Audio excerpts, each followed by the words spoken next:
Hello बच्चे लोगों, मेरा नाम है सीए मिथुन जायसवाल। हम कर रहे हैं गाला का धमाकेदार रिवीजन। हमने अब तक कर लिया है पेपर 1, 2, 3, 4, 5 के सेक्शन सी। आज हम करेंगे गाला पेपर नंबर 6 का सेक्शन नंबर 6, वो भी एकदम जबरदस्त तरीके से। ओके, इससे पहले मैं वीडियो पे आऊं, दो चीज का क्लैरिफिकेशन दूंगा। अगर आप ये वीडियो है थोड़ा लेंथी होगा, क्यों? क्योंकि कंसेप्ट क्लियरिटी विद अंडरस्टैंडिंग और एग्जाम के पॉइंट ऑफ व्यू से, जैसा मैं आपको लिखता हूं अपने टाइटल में, तैयारी 90% मार्क्स की, तो मैं कंसेप्ट के साथ जाता हूं, कंसेप्ट के साथ आगे बढ़ता हूं। मेरा ऑब्जेक्ट यहां पे फटाफट वीडियो को खत्म करना नहीं है।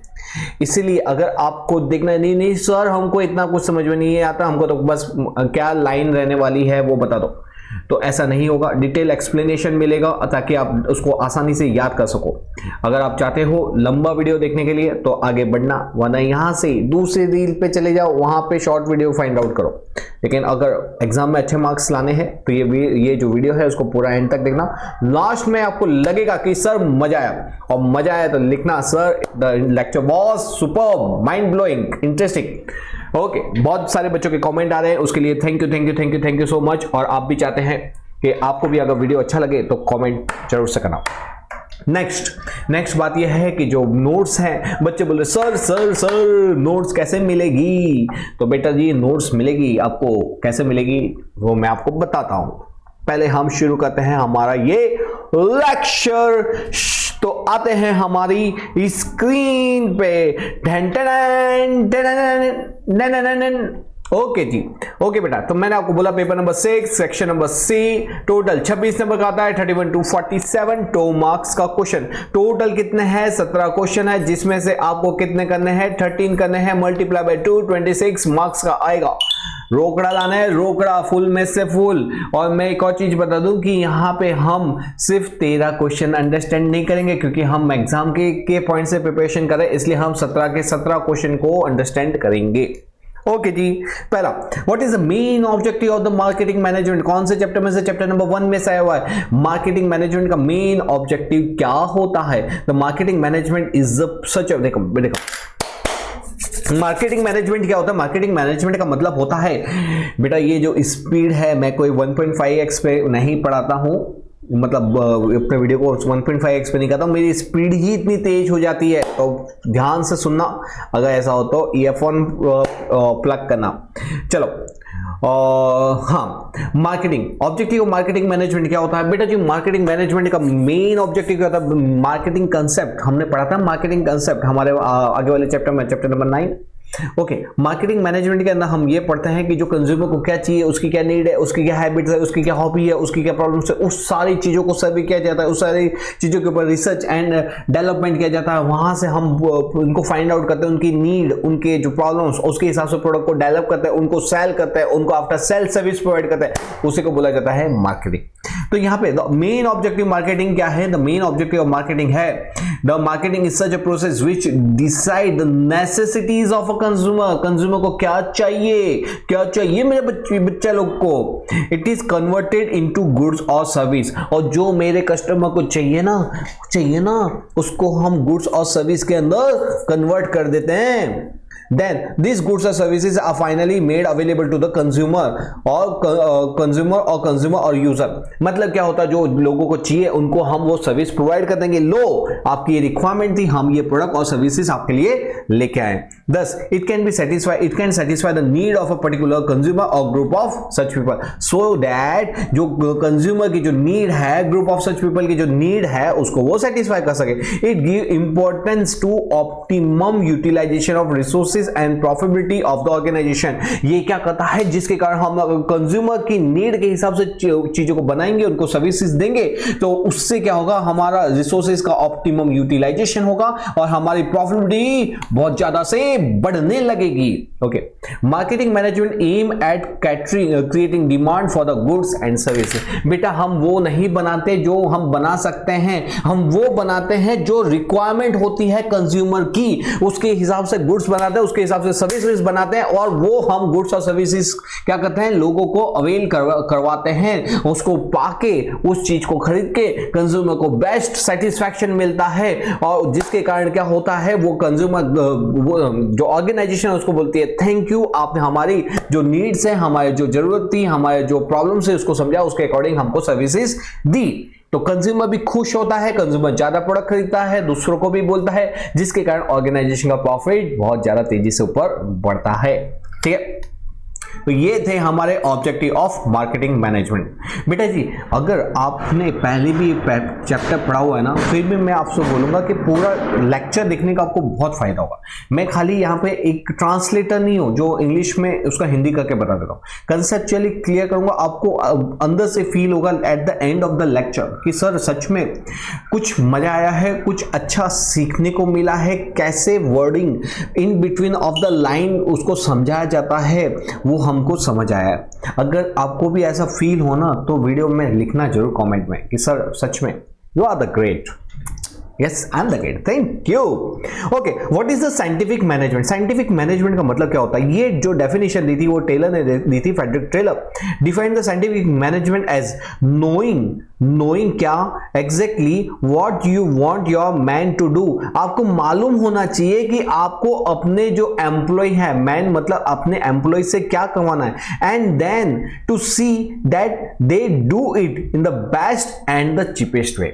तो क्या है, आपको मालूम होना चाहिए knowing exactly what you want your man to do, कि आपको अपने आदमियों से क्या करवाना है, और फिर उसके बाद आपको देखना है कि क्या वो उसको ढंग से काम करें, ढंग से नहीं, उसको बेस्ट वे के अंदर, उसको चीपेस्ट वे के अंदर काम कर रहे हैं कि नहीं।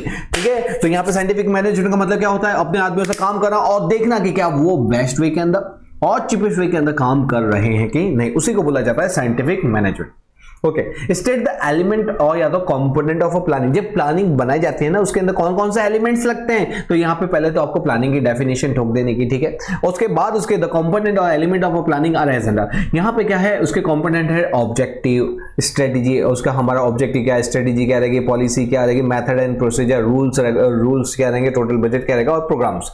ये क्या हो जाते हैं इसके एलिमेंट्स या तो कंपोनेंट ऑफ प्लानिंग। जब आप प्लानिंग बनाते हैं तो ये सारी चीज को कंसिडर करके प्लानिंग बनाई जाती है।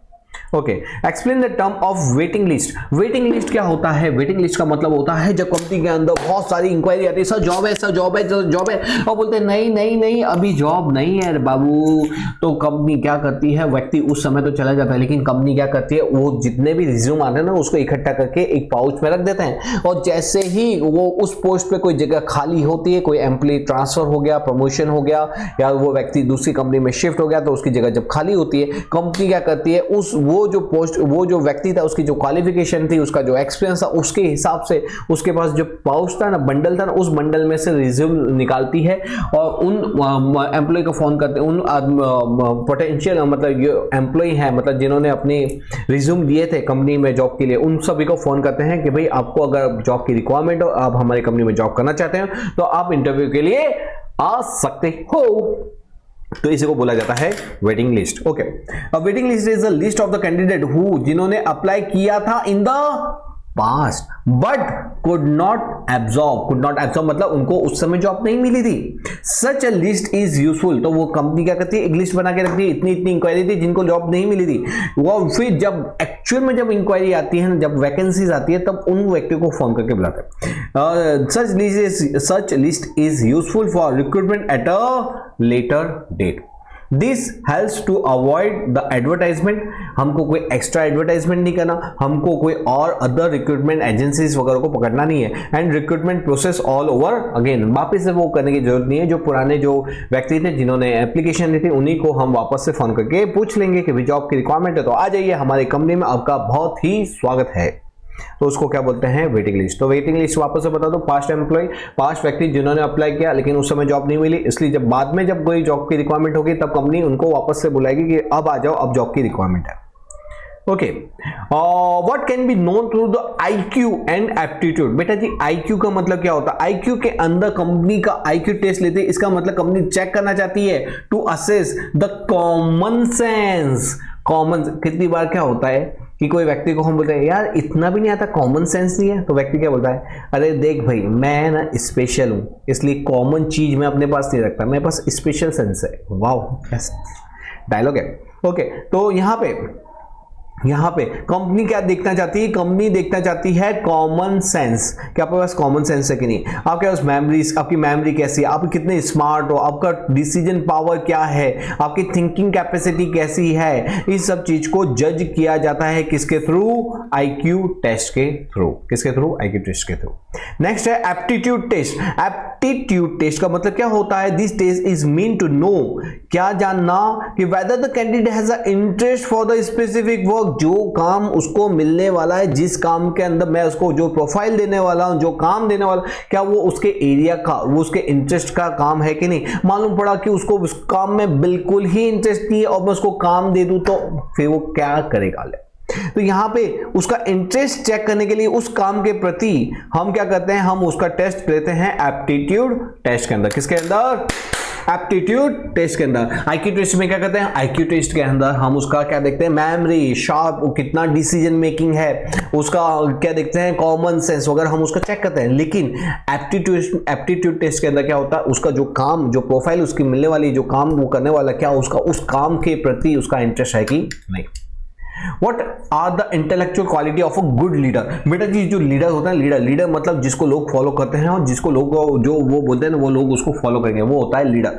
एक अच्छा लीडर की क्या क्वालिटीज होती है, एक अच्छा लीडर की क्या क्वालिटीज होती है, तो एक intellectual qualities of a good leader कौन कौन सी होगी, तो वो होती है उसका डिसीजन मेकिंग, उसकी मेंटल एबिलिटी, उसका grasping power, scientific approach, curiosity, reasoning ability, foresight, आने वाले टाइम को पहचाना, as well as different skills जैसे कि elocution, calculative knowledge of interrelationship and human skill. ये क्या होता है, ये एक अच्छे लीडर की क्वालिटीज होती है। इंटेलेक्चुअल क्वालिटी वापस से बताते हैं क्या क्या होना चाहिए। एक उसका decision making power, mental ability, grasping, scientific approach, curiosity, reasoning ability, foresightness को ध्यान कैसी है उसकी, elocution, calculative knowledge of interrelationship and human skill. Next question, state the definition of a controlling given by the Henry Fayol. तो यहां पे controlling की definition क्या है भाई जी, कंट्रोलिंग की डेफिनेशन एकदम सिंपल है। जो आप प्लान करते हो उसके बाद एक्चुअल वर्क को परफॉर्म करते हो, फिर क्या करते हो, वर्क को परफॉर्म करने के बाद सर ये मत जज करो कि मैंने काम कैसे किया कैसे नहीं किया, मैंने अच्छा किया ना, मैंने काम कर लिया, ये बहुत, अरे बच्चा लोग, हम ये जज नहीं करते कि तुमने काम अच्छा किया खराब किया, हम इसलिए तुमको जज करते हैं ताकि नेक्स्ट टाइम तुमसे वो गलती नहीं हो और तुम काम को और बेटर वे में परफॉर्म कर सको। उसी के लिए उसी की चीज को बोलते हैं कंट्रोलिंग। कंट्रोलिंग का मतलब क्या होता है, controlling undertaken consist of ensuring, जिसमें क्या एंश्योर किया जाता है that everything is being carried out in accordance with the plan which has been adopted. तो जो कंट्रोलिंग का मतलब होता है ये चेक करना कि जो भी हमने प्लान किया था, जो भी हमने सोचा था, समझा था, जो भी सीखा था, जो भी हमने प्लानिंग किया था उसके अकॉर्डिंग काम हुआ है कि नहीं हुआ, उसी को तो चेक करना है, उसी चीज को कंट्रोलिंग बोलते हैं। The order which have been given, जिस ऑर्डर में हमने सोचा था उस ऑर्डर में काम हुआ है कि नहीं। And the principle which have been laid down, जो प्रिंसिपल हमने डिसाइड किए थे उस अकॉर्डिंग काम हुआ है कि नहीं। तो यहां पे कंट्रोलिंग के अंदर कितनी चीजों को चेक करेंगे, 3 चीजों को चेक करेंगे। पहला क्या होगा कि पहला जो काम जो हुआ है, कैरिड आउट हुआ है, वो प्लान के अकॉर्डिंग हुआ कि नहीं, मतलब वर्क प्लान के अकॉर्डिंग हुआ कि नहीं। दूसरा, जो ऑर्डर में अचीव होना चाहिए था उस ऑर्डर में हुआ है कि नहीं। पहला क्या होगा, जो वो होगा प्लान के अकॉर्डिंग, किसके according, the plan which has been adopted. दूसरा क्या होगा, द ऑर्डर, जिस ऑर्डर में काम होना चाहिए था उस ऑर्डर में काम हुआ है कि नहीं। और तीसरा, जो प्रिंसिपल्स, रूल्स, रेगुलेशन जो हमको अडॉप्ट करने चाहिए था वो प्रिंसिपल्स को फॉलो, वो एथिक्स को फॉलो किया है कि नहीं किया। ठीक है, तो उस सबको मैच करना, उसी को चीज को क्या बोलते हैं, कंट्रोलिंग। कंट्रोलिंग का मतलब क्या, 3 चीजें, प्लान के अकॉर्डिंग हुआ कि नहीं, वर्क के प्लान के अकॉर्डिंग हुआ कि नहीं, ऑर्डर के अकॉर्डिंग हुआ कि नहीं, और तीसरा हमारा प्रिंसिपल के अकॉर्डिंग हुआ कि नहीं। It's objective is two point out the mistakes. यहां पे हम पॉइंट आउट मिस्टेक करते हैं, लेकिन मिस्टेक किसी को नीचा दिखाना नहीं होता। यहां पे बेसिक होता है कि उसको रेक्टिफाई करना, उसको हटाना और उसको प्रिवेंट करना फ्रॉम रिकरिंग। तो यहां पे वापस ना हो उस चीज को रोकना। ठीक है, controlling is a constructive activity. Constructive activity मतलब ये जो कंट्रोलिंग है ये एक अच्छी एक्टिविटी है, पॉजिटिव एक्टिविटी है, नेगेटिव नहीं है। कुछ लोग क्या बोलते हैं जब सुपरवाइजर बोलता है कि ये काम तुम इसको और ढंग से इस तरह से कर सकते थे, वो बोलते हैं कि मैं आप तो हमारे काम में नुक्स निकालते थे। अरे मेरे बबलू, मैं तेरे काम में नुक्स नहीं निकाल रहा, तेरा परफॉर्मेंस बढ़े, तेरी प्रोडक्टिविटी बढ़े, जिससे क्या होगा, तेरा इंक्रीमेंट अच्छा होगा। इसमें मेरा कुछ नहीं जाएगा, इसमें सब कुछ तेरा जाएगा। तो यहाँ पे जो सुपरवाइजर होता है उसके काम में नुक्स निकालता है, क्योंकि वो चाहता है कि उसके रेक्टिव काम को, उसकी एरर को रेक्टिफाई कर सके, ताकि वो नेक्स्ट टाइम से वो अपनी गलतियों को प्रिवेंट ना करे, प्रिवेंट कर सके। तो यहाँ पे ये पॉजिटिव एक्टिविटी है, पॉजिटिव वे में किया जाता है, ना कि नेगेटिव वे में। तो देखो कंस्ट्रक्टिव एक्टिविटी क्यों बोला जाता है कि controlling is generally regarded as an attack on worker freedom. मतलब इसको क्या समझा जाता है, वर्कर बोलते हैं कि ये हमारी फ्रीडम पे अटैक है। बेटा ये मैं तेरे फ्रीडम पे अटैक नहीं कर रहा हूं तेरे को टोक टोक के। In fact in this belief क्या है, ये गलत है। The function of controlling is to see that worker work as per the planning and that are guided properly. मतलब यहां पे हम क्या देखते हैं, यहां पे हम देखते हैं एज पर द प्लानिंग, जो वर्क काम किया जा रहा है वो एज पर प्लानिंग किया जा रहा है, and that they are guided properly, और उनको प्रॉपर गाइडेंस मिल रहा है। Thus the controlling is not negative but a positive activity. Controlling rectify करता है मिस्टेक को, प्रॉपर स्टेप्स लेता है ताकि एंश्योर किया जाए कि मिस्टेक्स वापस से रिपीट ना हो। दस ये कैसी एक्टिविटी है, कंस्ट्रक्टिव एक्टिविटी है। ओके बेटा क्वेश्चन नंबर 39 पे जाऊं इससे पहले मैं आपको बता दूं, श्रीधर इंस्टीट्यूट ऑफ कॉमर्स, अगर आप अपने सीए के लिए, चार्टर्ड अकाउंटेंसी कोर्स के लिए सोच रहे हैं कि भाई मेरे को सीए करना है, तो आप हमारी क्लासेस के बारे में सोच सकते हो। हम सीए का कोर्स चलाते हैं, बड़ा ही धमाकेदार कोर्स होता है। यहाँ के जो फैकल्टीज है, प्रोफेशनल फैकल्टीज होती है, बहुत अच्छा रिविजन्स करवाते हैं हम, बहुत अच्छा आपको प्रिपरेशन करवाते हैं सीए के लिए। एक और चीज बता दूं, सीए के अंदर टोटल बेसिकली 3 लेयर होते हैं। कौन सा होता है, फाउंडेशन, इंटर एंड फाइनल।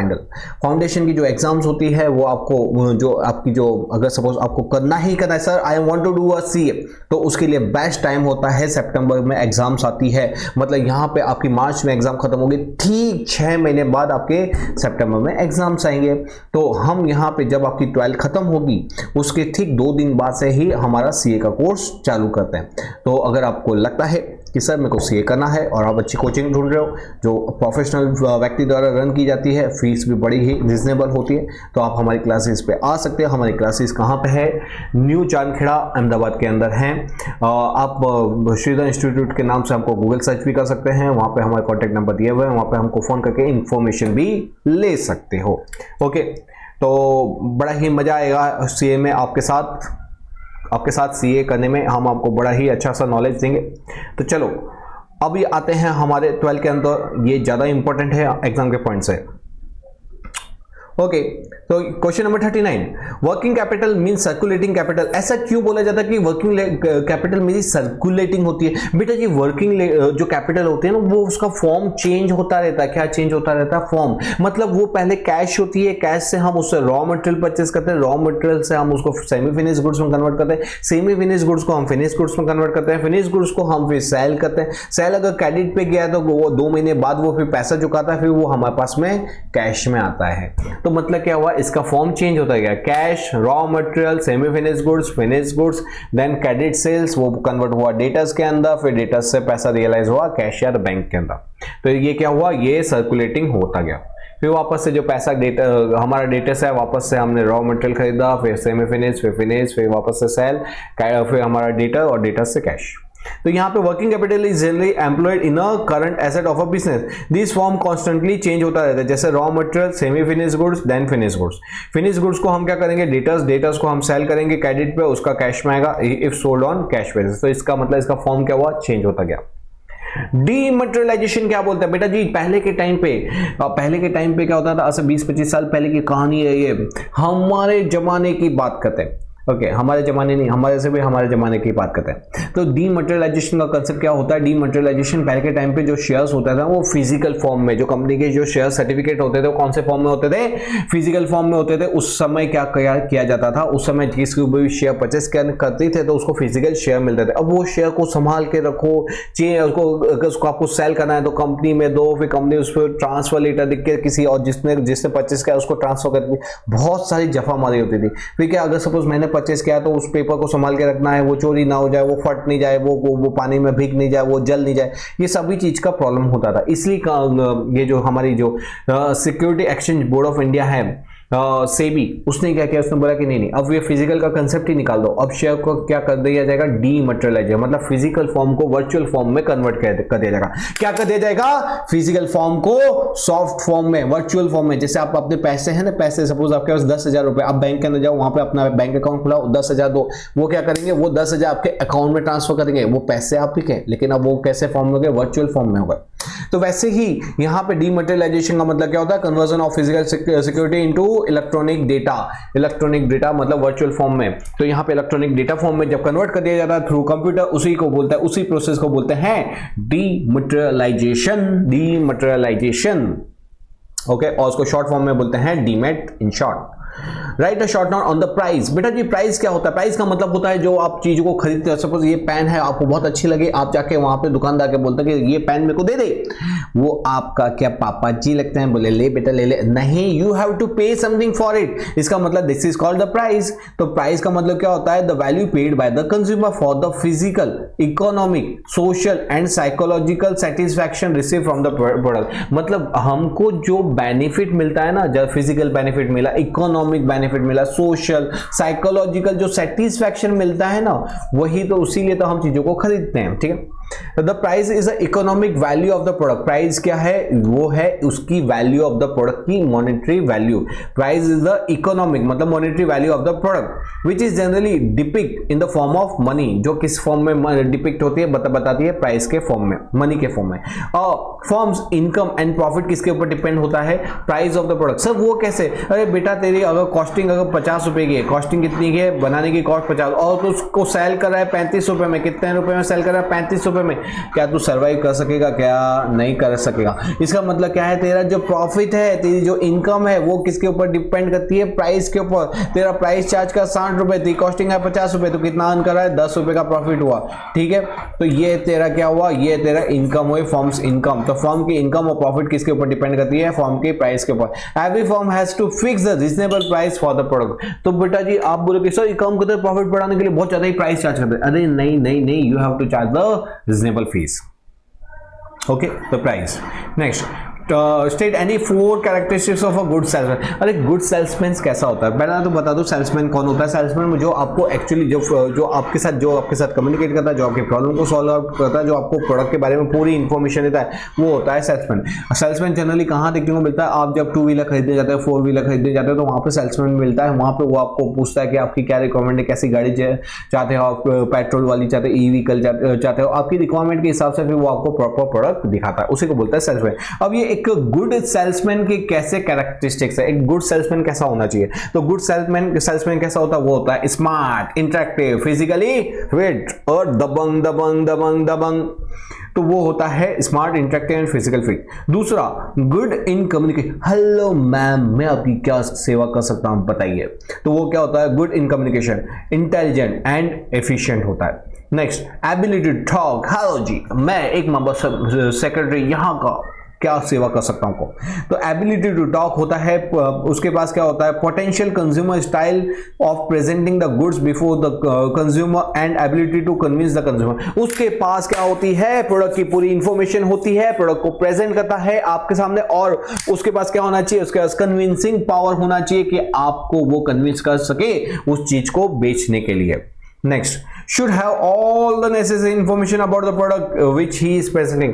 अगर मैं ये पेन बेच रहा हूँ ना, तो ये पेन कौन से मटेरियल की बनी है, इसकी कितनी लाइफ स्टाइल है, लाइफ साइकिल है, इसकी नीब अगर खराब हो जाती है तो कैसे चेंज हो सकती है, ये सारी इंफॉर्मेशन मालूम होनी चाहिए। मालूम पड़ा मैं आपको पेन बेचने के लिए बैठा हूँ, आपने मुझसे 2 क्वेश्चन पूछा, मेरे को कुछ मालूम नहीं, आप खरीदोगे क्या? बोले कि कैसा सेल्समैन है ये कैसा सेल्समैन रखा हुआ आपने, इनको कुछ प्रोडक्ट की इंफॉर्मेशन मालूम नहीं है। ऐसा सेल्समैन नहीं होना चाहिए। सेल्समैन ऐसा होना चाहिए जिसको प्रोडक्ट के A to Z मतलब A to Z तक मालूम होना चाहिए, ठीक है। ओके नेक्स्ट, वो क्या होना चाहिए, ऑनेस्ट होना चाहिए, उस गुड कैरेक्टर का होना चाहिए, सिंसियर होना चाहिए, रेगुलर होना चाहिए। Companies good image depend only on his behaviour, क्योंकि अच्छा सेल्समैन का बिहेवियर होगा वो रिप्रेजेंट करेगा कंपनी को रिप्रेजेंट करता है, मतलब उसका बिहेवियर मतलब कंपनी का बिहेवियर। तो उसका बिहेवियर कैसा होना चाहिए, गुड होना चाहिए। एंथुजियास्टिक होना चाहिए, यस आओ। डिसिप्लिन होना चाहिए एंड एम्बिशियस होना चाहिए, ठीक है। तो वो एंथुसियास्टिक होना चाहिए, डिसिप्लिन होना चाहिए, एम्बिशियस होना चाहिए, गुड, स्मार्ट, इंटरेक्टिव, फिजिकल, मतलब जितने भी आपको वर्ड आते हैं दिमाग के अंदर अच्छे सब छाप दो, वो बन गया गुड सेल्समैन। और क्या बताऊं। Okay, state any type and medium of the channel of distribution. ये चैप्टर नंबर 10 से है। चैनल ऑफ डिस्ट्रीब्यूशन क्या होता है, चैनल ऑफ डिस्ट्रीब्यूशन बेटा जो गुड्स होता है, गुड्स को सेल करने के लिए हमको चैनल की जरूरत पड़ती है। ऐसा नहीं कि हम डायरेक्टली इसको किसी कोई भी जो हमारे रिटेलर उनको बेच देते हैं, रिटेलर मतलब कंज्यूमर को बेच देते हैं। हमारे यहाँ पे क्या होता है, डिपेंड करता है कि आपका गुड्स कितना, गुड्स की चैनल की रिक्वायरमेंट कितनी है। कितनी बार क्या होता है आप डायरेक्ट सेलिंग टू कंज्यूमर कर पाते हैं, कितनी बार आप डायरेक्ट सेलिंग नहीं कर पाते, जिसको बोलते हैं इनडायरेक्ट सेलिंग, जिसको और सेलिंग थ्रू मिडिलमैन भी बोलते हैं। तो चैनल डिस्ट्रीब्यूशन दो प्रकार की होती है, एक डायरेक्ट सेलिंग होती है और दूसरी होती है इनडायरेक्ट। डायरेक्ट सेलिंग के अंदर क्या किया जाता है, प्रोड्यूसर डायरेक्टली सेल किसको करता है, टू द कंज्यूमर। बीच में कोई मीडिएटर नहीं होता, इसलिए इसको और क्या बोलते हैं, इसको बोलते हैं जीरो लेवल डिस्ट्रीब्यूशन सिस्टम। क्या बोलेंगे, जीरो लेवल डिस्ट्रीब्यूशन सिस्टम। लेकिन बेटा जी अगर बीच में मीडिएटर हो गया, तो अगर एक मीडिएटर है मतलब प्रोड्यूसर, रिटेलर, कंज्यूमर, तो उसको बोलेंगे सिंगल लेयर। अगर दो मीडिएटर है, प्रोड्यूसर, उसके बाद होलसेलर, उसके बाद रिटेलर, उसके बाद कंज्यूमर, तो उसको टू लेयर बोलेंगे। अगर बीच में तीन लेयर है मतलब मिडलमैन, होलसेलर, रिटेलर, ठीक है। इसमें क्या था, रिटेलर, इसमें क्या था, होलसेलर एंड रिटेलर, इसमें क्या था, मिडलमैन, होलसेलर, रिटेलर। तो एक मीडिएटर, दो मीडिएटर, तीन मीडिएटर, तो one single layer, two layer and three layer distribution, ठीक है। तो ये हो गया हमारे types and medium of distribution channel. Next question number 44, give the meaning of the consumer according to consumer protection act. Oh wow, consumer की definition क्या होती है, कंज्यूमर मतलब क्या होता है, कंज्यूमर मतलब वो ऐसा पर्सन जो गुड्स को रिसीव करा है, जो सर्विसेज को रिसीव करा है, कैसे, फ्री में नहीं, इन अगेंस्ट द एक्सचेंज, मतलब वो प्राइस पे करके गुड्स को, सर्विसेज को रिसीव करा है, उसको हम क्या बोलेंगे, उसको बोलेंगे कंज्यूमर। लेकिन रुको, वो उसने पे कर दिया है या तो agree to compensate party partly और फुल्ली और प्रॉमिस टू पे, मतलब यहां पे उसका या तो पेमेंट पूरा हो चुका है तो उसने प्रॉमिस किया है कि मैं पे कर दूंगा, या तो उसने प्रॉमिस किया हुआ है, या तो उसने क्या बोला। और यहां पे देखो, यहां पे वो एग्री करता है पे करने के लिए, या तो एग्री करेगा कि पार्टी या तो फुल्ली पे कर दूंगा, या तो वहां पे प्रॉमिस कर रहा है to compensate on a future date कि मैं इस डेट को आपका पेमेंट कर दूंगा, और has participated in the some future payment plan, मतलब कि भाई इस डेट को मैं प्लान आपको इतने इंस्टॉलमेंट में पेमेंट कर दूंगा, उसी को क्या बोला जाता है, कंज्यूमर बोला जाता है, ठीक है। ओके, मतलब जरूरी नहीं कि कंज्यूमर का मतलब जो पूरी की पूरी अमाउंट आज के दिन ही पे कर रहा है, अगर वो प्रॉमिस कर रहा है, पे कर रहा है, प्रॉमिस कर रहा है फ्यूचर पेमेंट के लिए, वो भी कंज्यूमर की डेफिनेशन में आएगा।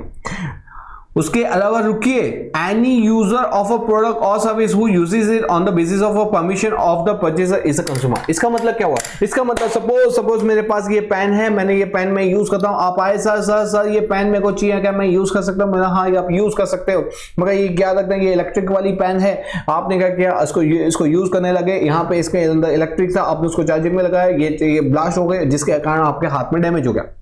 क्या आपने मुझसे परमिशन ली थी, हाँ जी आपसे मुझसे क्या मैं यूज कर सकता, हाँ मैंने आपको हाँ बोला था, हाँ, तो आप भी क्या हो जाएंगे, आप भी कंज्यूमर हो जाएंगे। सपोज आप मुझसे पूछे बिना ही ये पेन को ले लेते हो, उसको यूज करते हो, और उसके कारण आपको कोई डैमेज होता है, तो क्या आप कंज्यूमर की डेफिनेशन में आओगे, नहीं। आप कंज्यूमर की डेफिनेशन में जब आओगे जब एनी यूजर जिसने गुड्स खरीदा नहीं है, लेकिन उसने क्या किया, जिसने गुड्स खरीदा था उससे परमिशन ली है और उस व्यक्ति ने उसको परमिशन दी थी गुड्स यूज कर ले, तो मेरे भी यहाँ पे कोई प्रॉब्लम नहीं है, तो वो व्यक्ति कंज्यूमर बनेगा, अदरवाइज वो व्यक्ति कंज्यूमर नहीं बनेगा, ठीक है। But one who has purchase on a resale basis, अच्छा इसका मतलब क्या है, सपोज ये पेन है, मैंने ये पेन कंज्यूम करने के लिए इसलिए नहीं लिए, मैंने ये फर्दर सेल के लिए ली। किसके लिए? फर्दर रीसेल के लिए। तो जब मैं फर्दर रीसेल के लिए लेता हूं तो मैं यहां पे कंज्यूमर नहीं बन रहा, कंज्यूमर नाम ही सजेस्ट कर रहा है कंज्यूम, जो चीजों को खुद के कंजम्पशन, पर्सनल कंजम्पशन के लिए जो कुछ चीजों को खरीदता है वही कंज्यूमर की डेफिनेशन में फॉल होगा। अगर मैं फर्दर सेल के लिए अगर चीजों को खरीदता हूं तो कंज्यूमर प्रोटेक्शन एक्ट के अंदर फॉल नहीं होगा, मतलब ये डेफिनेशन ऑफ कंज्यूमर फॉल नहीं होगा। और one who purchase on resale basis of a further production is not included under the definition of a consumer. चलो फटाफट बता देता हूं कंज्यूमर का मतलब क्या हुआ। कंज्यूमर का मतलब ऐसा व्यक्ति जो क्या कर रहा है, चीजों को खरीद रहा है और इन एक्सचेंज फ्री में नहीं, इन एक्सचेंज ऑफ गुड्स और service, in exchange of money के अंदर। और वो एक्सचेंज आप पे करते हो या तो एग्री करते हो पेमेंट के लिए, या फ्यूचर पेमेंट कर रहे हो, फ्यूचर में एग्री कर रहे हो, वो भी चल जाएगा। यहाँ पे क्या होगा, जो व्यक्ति ने खरीदा है वही कंज्यूमर ही नहीं होता, जो दूसरा व्यक्ति जिसने नहीं खरीदा लेकिन जिसने खरीदा था उससे परमिशन लेके अगर गुड्स को यूज करे तो वो भी व्यक्ति क्या होता है, कंज्यूमर के डेफिनेशन में फॉल होता है। इसमें कौन सा व्यक्ति फॉल नहीं होगा? जो रीसेल के लिए अगर गुड्स को यूज करता है तो वो व्यक्ति कंज्यूमर के डेफिनेशन में फॉल नहीं होगा। Okay, write the shortener on the Consumer Council Coordination, CCC। Consumer Council Coordination का मतलब क्या होता है? Consumer Coordination Council का मतलब होता है, ये एक है दिल्ली के अंदर जो कोऑर्डिनेट करती है work of various other institution working for the consumer protection. ये जो CCC है ये कोऑर्डिनेट करती है किससे कोऑर्डिनेट करती है? Work of various other institution, जो क्या करी है, वर्किंग करी है फॉर द कंज्यूमर प्रोटेक्शन के लिए। Various private agencies which work towards the consumer protection are the member of consumer, ये इसके मेंबर्स होते हैं। मतलब जितने भी प्राइवेट ऑर्गेनाइजेशन है जो कंज्यूमर प्रोटेक्शन के लिए काम करते हैं वो क्या हो जाते हैं? प्राइवेट एजेंसी, ये इनके मेंबर्स बन जाते हैं। ठीक है, क्या बन जाते हैं? मेंबर्स बन जाते हैं। तो ये मतलब ये क्या हो गया, ये एक बड़ा ऑर्गेनाइजेशन जिसके अंडर में क्या होता है, बहुत सारी एजेंसीज आती है जो क्या करती है, वही काम करती है जो जिसके लिए बनी हुई है, मतलब कंज्यूमर प्रोटेक्शन एक्ट के लिए काम करते हैं। Okay, state the social factor affecting the business environment. बेटा जी बिजनेस एनवायरनमेंट का मतलब क्या होता है? बिजनेस एनवायरनमेंट मतलब कि एक जो व्यक्ति होता है ना, जो बिजनेसमैन, वो है ना, businessman can not do a business aloof from the society. Aloof from the society मतलब वो बिजनेसमैन सोसाइटी से बाहर जाके बिजनेस नहीं कर सकता, उसको सोसाइटी चाहिए, उसको आदमी चाहिए रॉ मटेरियल परचेज करने के लिए, उसको आदमी चाहिए उसके जॉब पे, उसका खुद का मतलब job employ as a production करने के लिए, सेल्स करने के लिए, उसका अकाउंटिंग लिखने के लिए, फिर उसको बंदे चाहिए होते हैं कि वो उसका एडवर्टाइजमेंट करने के लिए। तो मतलब वो क्या है कि कोई भी बिजनेसमैन होता है ना, वो सोसाइटी में रहकर ही सोसाइटी से ही कमाता है। तो यहाँ पे क्या होता है कि सोसाइटी के अंदर कौन से फैक्टर्स होते हैं? सोशल फैक्टर्स होते हैं जो बिजनेस के एनवायरनमेंट को, मतलब बिजनेस को अफेक्ट करते हैं। तो ऐसे कौन से फैक्टर्स है जो सोशल फैक्टर्स है जो बिजनेस को अफेक्ट करते हैं? ऑल द बिजनेस एक्टिविटी जो ओरिजिनेट होती है, ग्रो होती है, एंड होती है, वो कहां पे होती है? सोसाइटी में मैंने आपको बताया। Business activity can not be separated from the society. हम सोसाइटी से बिजनेस एक्टिविटी को सेपरेट नहीं कर सकते। ठीक है, सोसाइटी का मतलब क्या होता है? जैसे group of people, social institution, social traditions etcetera. Society क्या है? डायनेमिक है। सोसाइटी की थॉट प्रोसेस, हर बार हमारा कल्चर, हमारी थॉट, हमारी थिंकिंग, वो सब क्या होते हैं? वो चेंज होते रहते हैं। Hence the lifestyle practice can not remain the same. हमारे एक जैसी चीजें हमेशा पसंद नहीं आती। हमारे जो फैशन है, जो हमारे लाइक्स डिसलाइक, वो समय के साथ क्या होते हैं? चेंज होते रहते हैं। They keep changing and bring changes in the business environment too. मतलब कि जैसे सोशल का जो बंदा है, मतलब हम जो इंसान है, हमारी अगर प्रोसेस, अगर हमारी थॉट प्रोसेस चेंज होगी, हमारी लाइक्स डिसलाइक्स चेंज होगी, तो बिजनेस को भी अपने प्रोडक्ट के अंदर वो सब चेंजेस करने पड़ेंगे। The belief of a people, the ideology of a people can not remain the same। जो people सोचते हैं, जो उनकी आइडियोलॉजी है, वो हमेशा सेम नहीं होती। So people give importance to their decision and rituals to achieve their development। तो इसलिए people क्या करते हैं? उसको importance देते हैं to their decision and rituals को। Which economic activity should be done? कौन सी इकोनॉमिक एक्टिविटी करनी है? How to do it? To what extent to be done? All these decisions affected by the religion, caste, section, social norms। तो एक businessman को ये सारी चीज़ों का ध्यान रखना होता है। ठीक है, एक बिजनेसमैन को ये सारी चीज़ों का ध्यान रखना पड़ता है कि कौन सी चीज़ करनी है, कौन सी चीज़ का मैन्युफैक्चर करना है, विच इकोनॉमिक एक्टिविटी करनी है, कैसे करना है, टू व्हाट एक्सटेंड करना है, कौन सा डिसीजन, किसको ध्यान में रखे? Religion, caste, section, social norms को ध्यान में रखे ही ये बिजनेस एक्टिविटी की जाती है। Okay, question number 47। Explain the meaning of developed country and developing country. बेटा जी जो डेवलप्ड होता है, डेवलप ये ऑलरेडी डेवलप हो चुकी है, डेवलपिंग मतलब इट इज ग्रोइंग फास्ट। तो डेवलप कंट्री का मतलब क्या है, जिसकी नेशनल इनकम क्या होगी, जिसकी नेशनल इनकम बहुत ज्यादा होगी, नेशनल इनकम, और जिसकी पर कैपिटा इनकम भी क्या होगी, ज्यादा होगी। पर कैपिटा इनकम कैसे निकालते हैं, तो वो national income divide by total population, total population से जब हम उसको डिवाइड कर देते हैं, ठीक है, टोटल पॉपुलेशन से डिवाइड करते हैं नेशनल इनकम को, तो वो क्या बन जाता है हमारा पर कैपिटा इनकम। तो जो कंट्री की क्या होती है, नेशनल इनकम सबसे ज्यादा होती है, जो पर कैपिटा इनकम क्या होती है, सबसे हाई होती है, उस कंट्री को हम क्या बोलते हैं, डेवलप कंट्री। उस डेवलप कंट्री के ऑल द अवेलेबल रिसोर्सेज क्या होते हैं, फुल्ली डेवलप होते हैं, that encourage growth development of the business and industry. तो वो एनकरेज करती है growth and development of a business and industry. Developing country कौन सा आता है, डेवलपिंग जो बढ़ रही है तेजी से, where the national income and per capita income are showing rising trend, जिसका इनकम, नेशनल इनकम बढ़ रहा है, नेशनल इनकम बढ़ेगा तो पर कैपिटा इनकम भी बढ़ रहा है, तो उनका इनकम बढ़ रहा है, इनका ऑलरेडी बढ़ चुका है, ऑलरेडी हाई पे। The use of existing resources on the rises, मतलब ये एग्जिस्टिंग रिसोर्सेज को बहुत अच्छे से यूज कर रहे हैं, बढ़ते जा रहे हैं। Living standard of a people क्या हो रहा है, बढ़ते जा रहा है। बिजनेस अपॉर्चुनिटी क्या हो रही है, बढ़ती जा रही है। Social structure also undergoing transformation, उनका जो सोशल स्ट्रक्चर वो भी चेंज होता जा रहा है, become favourable for the business, और उसके कारण बिजनेस में नई नई अपॉर्चुनिटी आ रही है, उसी को क्या बोलते हैं, डेवलपिंग कंट्री। तो डेवलपिंग कंट्री का मतलब क्या, नेशनल इनकम बढ़ना, पर कैपिटा इनकम बढ़ना, उनकी थॉट प्रोसेस बढ़ना, नए आइडियाज आना, नए उनके सोशल ट्रांसफॉर्मेशन होता है, और जब सोशल ट्रांसफॉर्मेशन होता है तो वो लग्जरी गुड्स, नेसेसिटीज के ऊपर आके लग्जरी गुड्स, कंफर्टेबल गुड्स के ऊपर जाते हैं, और बिजनेसमैन को वो अपॉर्चुनिटी दिखती है, जिसके अकॉर्डिंग क्या करता है, वो उसका फायदा उठाता, वैसे चीज को मैन्युफैक्चर करता, उनको सेल आउट करता और उससे प्रॉफिट कमाता है। ओके, तो ये बेटा था हमारा चैप्टर पेपर नंबर 6 का सेक्शन नंबर सी। यहां पे बेटा जी हमने बड़े ही ढंग से पेपर 1 2 3 4 5 6 का सभी के सभी 6 के 6 सेक्शन कंप्लीट कर दिए हैं। मैंने आपको बड़ा ही डिटेल मैनर में और बड़ा ही अच्छे ढंग से मैंने जितना हो सकता था मैंने आपको एक्सप्लेन किया। अगर आपको पहले बुक्स में से पढ़ा है, नहीं पढ़ा है, वो बिल्कुल ध्यान में रखे बिना एज अ मैंने 0 लेवल से आपको पढ़ाया है। तो मैं आपको अगर पूरा वीडियो अगर ध्यान से सुन रहे हो तो मैं आपको गारंटी देता हूं कि जब आप बुक्स पढ़ोगे ना, बहुत मजा आएगा आपको, सच में बहुत मजा आएगा। देखो एक चीज याद रखना, सिर्फ और सिर्फ मेरे वीडियो सुनने से सर मैं क्या मार्क्स ला सकूंगा, ना ना ना, मैं आपको कोई झूठी बिलीफ नहीं देना चाहता। मेरे वीडियो सुनने से आपका कंसेप्ट क्लियर होगा, आपको बीएसटी जब चैप्टर उठाओगे उसमें मजा आएगा पढ़ने में। लेकिन सिर्फ और सिर्फ वीडियो सुनने से एग्जाम में जाके लिखोगे और सोचोगे कि मैं बहुत अच्छे मार्क्स लाऊंगा, नहीं, सेल्फ प्रिपरेशन तो आपको करनी ही होगी। बस मैं आपको ये बोलूंगा कि जब भी मेरा लेक्चर सुनो उसके बाद तुरंत क्या करो, रिवीजन कर डालो, तुरंत क्या कर डालो, रिवीजन कर डालो, और मैं आपको गारंटी देता हूँ देखो क्या मजा आने वाला आपको। ओके, तो पहली चीज तो ये थी। दूसरी चीज, अगर वीडियो अच्छा लगा हो तो वीडियो को करना है लाइक, और इस बार मैं आपके साथ नोट्स शेयर करने वाला हूं क्योंकि आपकी requirement, sir share note share करो please please please please. Okay, तो ये नोट्स बनी ही आपके लिए, आपके मार्क्स के लाने के लिए। तो कैसे मैं नोट्स शेयर करूंगा, थोड़ी मेहनत आपको भी करनी पड़ेगी। कैसे करेंगे, देखो कोई भी चीज की वैल्यू जब होती है, जब हम उसको मांगते हैं कि भगवान प्लीज ये चीज मिल जाए, तो मजा आ जाएगा।